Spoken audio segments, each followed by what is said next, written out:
Our next speaker is title of her speech, Matters of the Heart. Matters of the Heart. Art Henderson.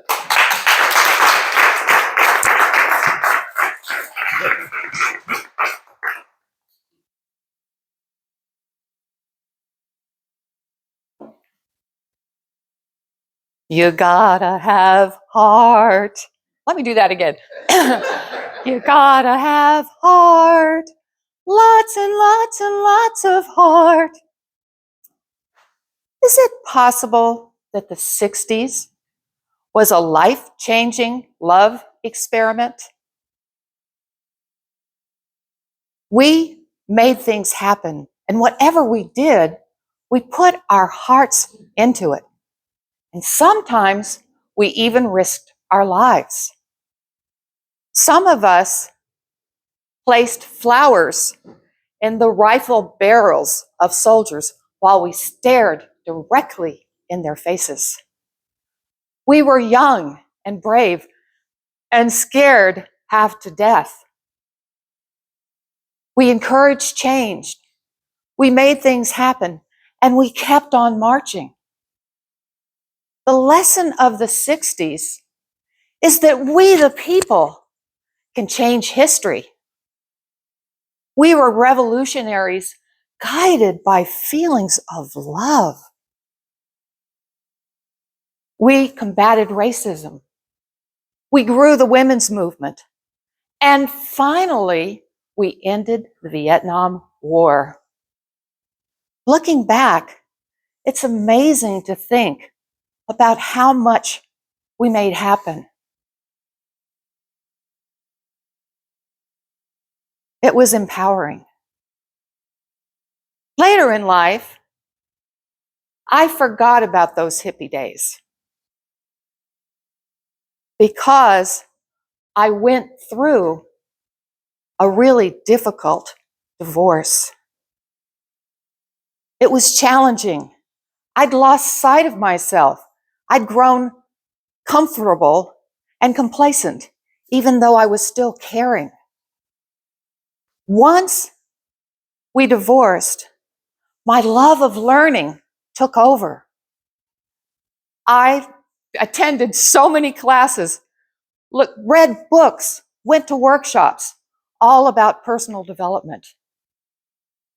I was ready to be a confident, loving, and more empowered version of myself. I was willing to release myself from my self-imposed cocoon. One of the seminars that I took was about the power of the heart. I learned so much. Did you know that your heart has the strongest electromagnetic field in your body? It's more powerful than the field emitted by your brain. In fact, it's 5,000 times stronger than the field emitted by your brain. Let's think for a moment. The heart, like cell phones and radio stations, transmits information via electromagnetic fields. It matters that your heart produces the strongest electromagnetic field in your body. In fact, your heart communicates with every cell of your body all the time.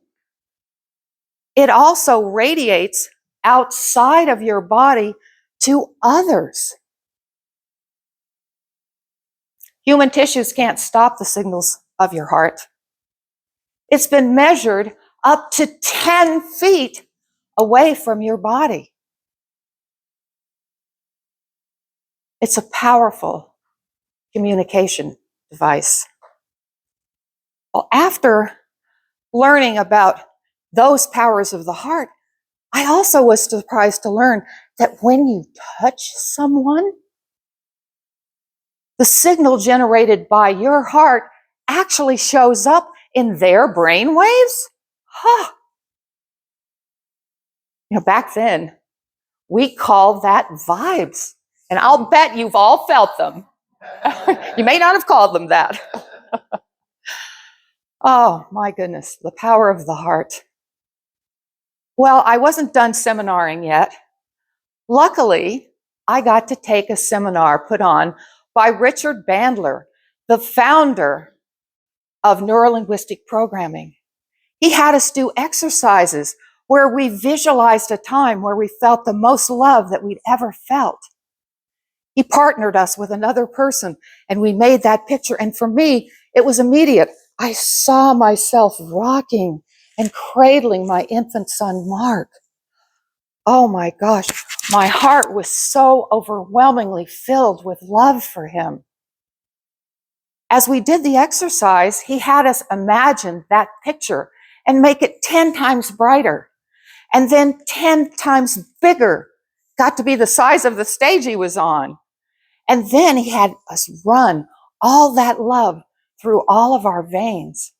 And when he gave us the command, we sent that love out of our hearts to our partner.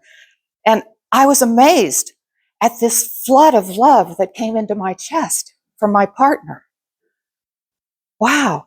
Then Bandler gave us an all-telling assignment. I want you to do this to a stranger. He called it whomping up the love. I want you to whomp up the love with a stranger the next day. That morning, I was on my way to a breakfast meeting. I spotted a very well-dressed businessman. He was about 50 yards away. I thought, oh, I have the time. I whomped up the love. And just as the stranger was about to walk by me, I sent him the full force of my love. He stopped. He looked a little bit dazed. He said, "Excuse me, did you say something?"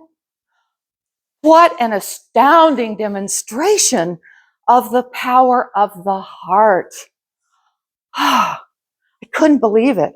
Yet here it was.